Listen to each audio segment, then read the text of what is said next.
Les amis, bonjour et bienvenue sur Niche Parle Foot où on va débriefer calmement le match Côte d'Ivoire contre Uruguay.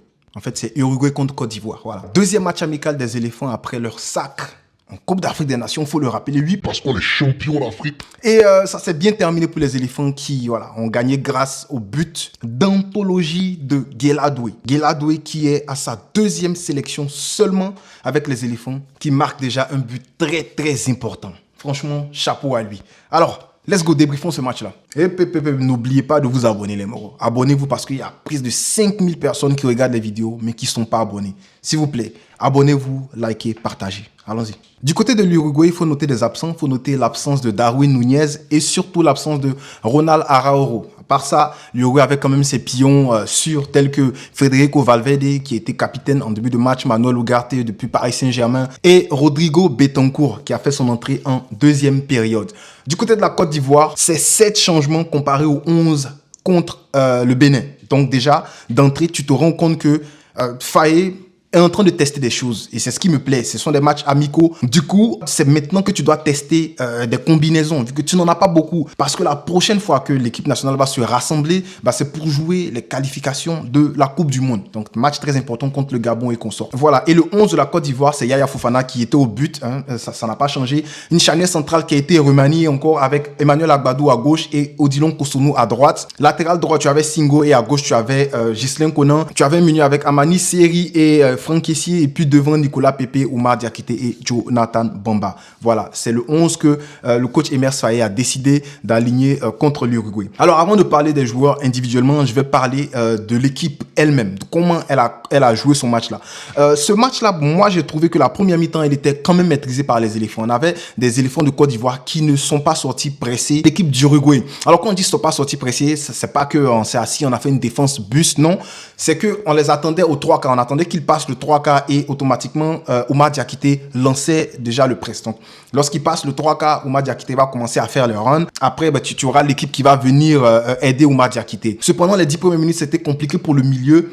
Notamment, tu peux voir ça, un gars comme Amani qui a mis du temps à entrer dans ce match-là.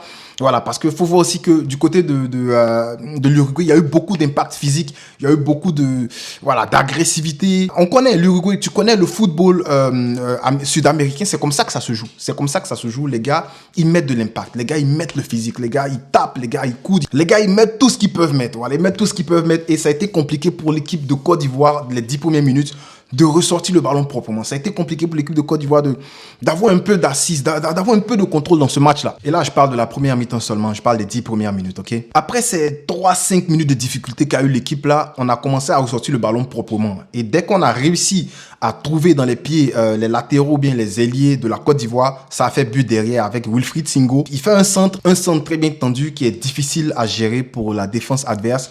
Et voilà, ça fera own goal de Oliveira. Mais j'aimerais dire même que le positionnement de Oumar Diakité sur ce centre-là et le positionnement de Jonathan Bamba de l'autre côté, c'était correct parce que les mecs, ils étaient dans la surface, ils étaient là, ils attendaient une simple erreur. Et juste ce centre-là bien tendu de Singo, voilà, ça a fait but. Et après le but, la Côte d'Ivoire a commencé à jouer relax. La Côte d'Ivoire a commencé à prendre son temps pour sortir les ballons.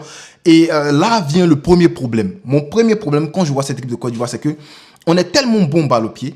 On est tellement à l'aise. On a des joueurs qui sont très bons techniquement maintenant. Et ça fait qu'on tend à prendre trop de risques. Des risques qui ne sont pas calculés du tout, à mon avis. Donc, au lieu de sortir le ballon rapidement, ou bien au lieu de dégager, ou bien au lieu de mettre dans la profondeur, mais on va voir la course de quelqu'un. On va se retourner, on va jouer la petite baba, la passe ici, la passe là-bas. Donc voilà, on a commencé à prendre confiance. Et à mon goût, surtout en deuxième mi-temps, on a commencé à un peu prendre trop même confiance même. Mais en gros, premier mi-temps, tout en maîtrise de la Côte d'Ivoire, je veux dire, après le but là, ça a été tout en maîtrise parce que les Uruguayens ne savaient pas quoi faire. Les Uruguayens avaient commencé à s'énerver, voilà, parce que pour eux, ils ne peuvent pas perdre ce match-là. C'est quand même l'Uruguay. C'est quoi, numéro 11 mondial actuellement en classement FIFA. C'est quand même l'Uruguay. Ils ne veulent pas perdre contre la Côte d'Ivoire, mais en face, ils ont quand même les champions d'Afrique. On se doit de remporter un match avec la manière. On se doit de prouver au monde que l'Afrique, là, c'est pas amusement. Et le résultat, il était là. C'est pour ça que j'ai dit surtout que ce match-là, c'est vrai que c'est un match amical. C'est vrai qu'il faut tester des choses, mais à mes yeux, on doit gagner. On doit envoyer un message au monde. Voilà. Et le message, il a été envoyé par Guelad-Doué. Voilà. Donc, on revient de la mi-temps et voilà, des changements de Adengra qui va entrer pour Nicolas Pepe, Karim Konaté qui va faire son entrée pour Bamba et Kadek Keita qui va entrer pour Jean-Michel Seri. Alors, devant moi, je pense qu'il n'y a pas eu grand-chose. J'ai été content de voir Oumar Diakité positionné en 9 parce que à Reims, il joue en 9. Voilà, il occupe cet espace-là. Mais dans une équipe comme la Côte d'Ivoire, remarquez, quand Aller n'est pas là, c'est deux équipes différentes. C'est deux équipes différentes. C'est tellement compliqué parce que la Côte d'Ivoire, avec Aller, on a un point de fixation. On a quelqu'un, on peut envoyer le ballon sur lui, il va garder le ballon et puis nos ailiers vont monter. On va venir créer un surnom. On peut se permettre de sauter une ligne, on peut se permettre de sauter une phase de construction, c'est-à-dire passer par le milieu. Du coup, quand tu as Aller, Agbadou qui est quand même bon dans les relances et tout. Aujourd'hui, il a fait 2-3 relances manquées, mais je l'ai trouvé quand même OK dans les relances, à part ça. Donc, quand tu as un Agbadou et un Kosonou qui sont très bons balles au pied, que tu peux jouer sur ton point de fixation qui est à l'air, bah, ça te permet de faire monter tout ton bloc. Et aujourd'hui, quand tu n'as pas à l'air, quand tu n'as pas cette assise-là, c'est compliqué pour toi. On l'a vu. Comment Oumar Diakité, il a souffert. Le pauvre, il n'a pas fait un bon match. À mon goût, il n'a pas fait un bon match, Oumar Diakité. Mais c'est pas sa faute parce que c'est compliqué déjà de jouer en 9. Surtout quand tu joues contre l'Uruguay. Les gars, ils sont solides, mon gars. Les gars, ils sont solides défensivement. On a eu la chance, il n'y avait même pas Araujo. Du coup, les seuls ballons que lui, il avait pour venir essayer d'inquiéter un peu la défense, c'est quand il décrochait. Mais on avait besoin de présence là-bas.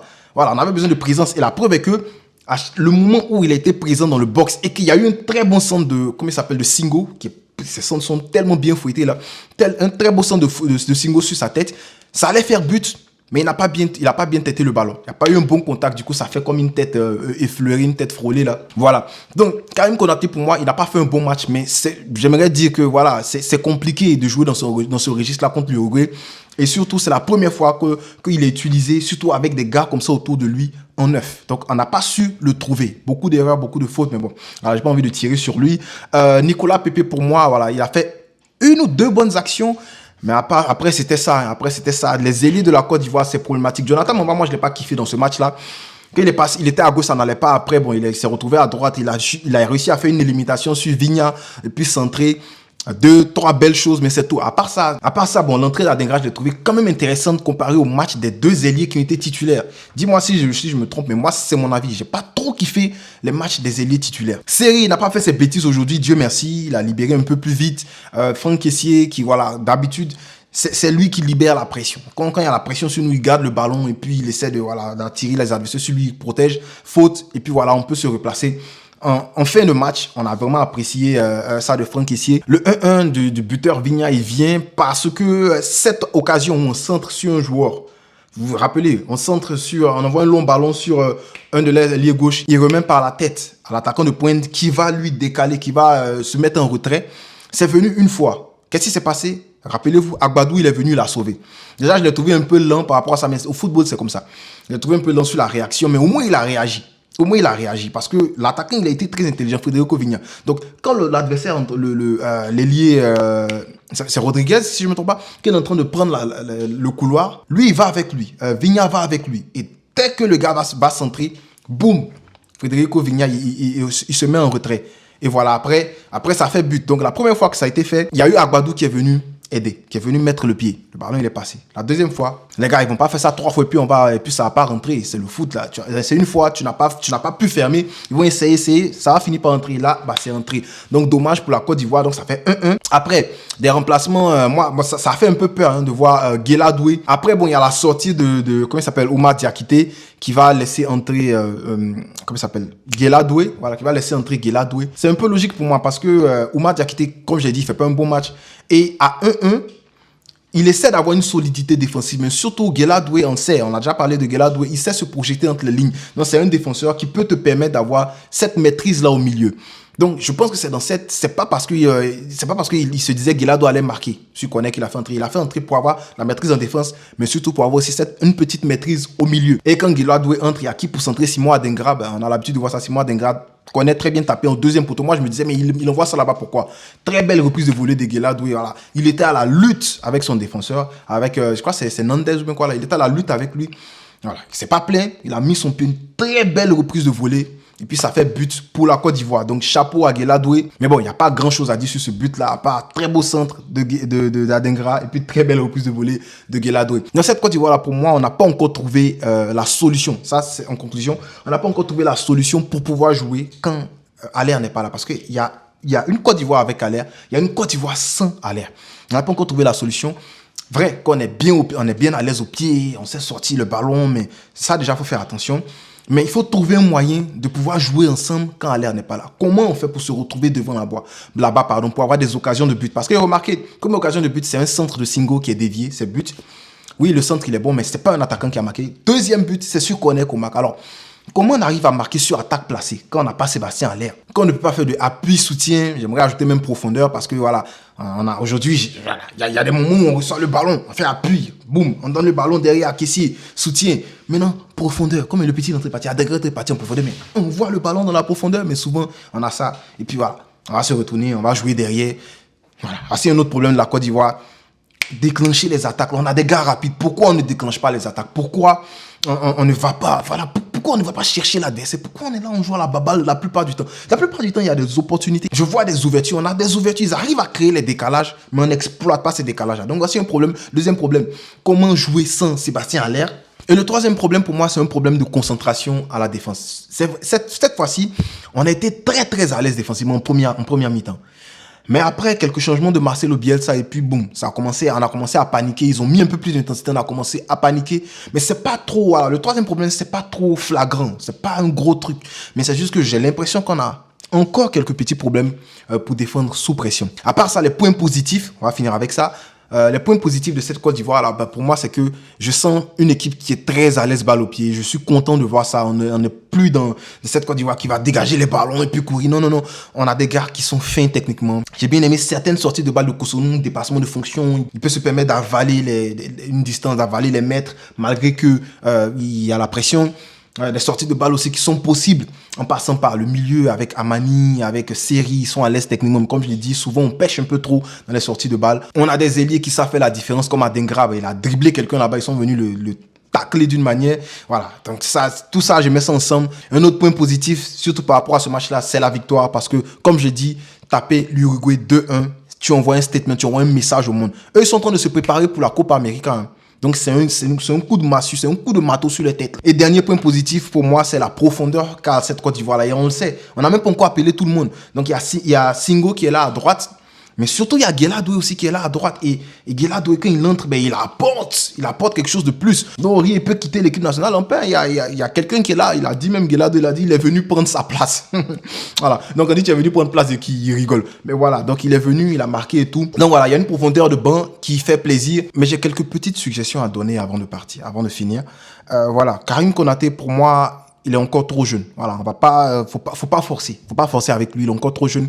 Ça s'est vu dans son match, c'était compliqué, c'était difficile pour lui physiquement. Du coup, voilà. Bon, moi, j'ai pas de problème avec lui, hein. Je l'aime bien, il est très à l'aise techniquement et tout, mais voilà, faut doser un peu Karim Konaté. J'ai parlé des ailiers, j'ai dit que voilà, ils n'ont pas été assez percutants pour moi. Faut donner la chance, faut tester. Amad Diallo et Traoré Junior. Ben, lui, c'est pas un ailier, lui, c'est quand même un relayeur à Napoli. Mais il a fait très mal au Barça. Lui, il faut quand même faire un pas pour lui. Et Ghislain Conan, quelle bouffée d'air comparé à ce que Chester Diallo nous a sorti contre le Bénin. Chester Diallo, c'était pas mauvais, à l'aise balle au pied et tout, mais Ghislain Conan, voilà, quand il fait son débordement sur le côté, il envoie un beau centre. C'est respectable. Mais pour moi, pour suppléer à Ghislain Conan, faut appeler Akpa Clément. Voilà, c'est ce que j'ai à dire. Je vais m'arrêter là. La vidéo, je veux pas qu'elle soit trop longue. Du coup, on va préparer la vidéo pour Max Alain Gradel. J'ai bien apprécié, j'ai bien kiffé en fait le match, les deux matchs de la Côte d'Ivoire. On va essayer de sortir une vidéo pour parler un peu des éléphants, juste pour parler des deux matchs là. Et puis, dites-moi en commentaire de quoi vous voulez qu'on parle dans la prochaine vidéo sur les éléphants. Je serai content de lire les commentaires et pourquoi pas d'y répondre, bien sûr. N'oubliez pas de vous abonner, liker, partager. Et on ne cessera jamais de le dire, les gars. Voilà, allez les éléphants.